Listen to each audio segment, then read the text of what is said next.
A neurociência diz isso. Qualquer pessoa pode conseguir qualquer resultado, desde que ela mantenha constância. Porque, olha, constância gera hábito, hábito gera excelência e excelência gera resultado. Eu sou melhor que todo mundo, e não é que eu seja arrogante. Simplesmente porque eu sei que se eu falo que sou melhor que todo mundo, eu começo a me ver como melhor. Começo a agir como melhor e pensar como melhor. Forço meu cérebro a me ver dessa forma e consequentemente eu me torno. Seja o mais inteligente, seja o mais forte, seja o mais disciplinado. Seja melhor que todo mundo. Isso não é arrogância. A luta sempre será contra você mesmo.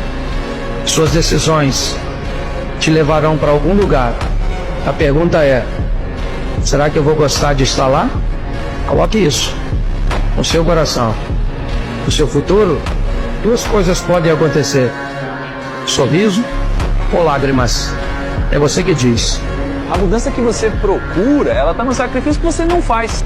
Nada vai acontecer enquanto você não se sacrificar pelo que você quiser.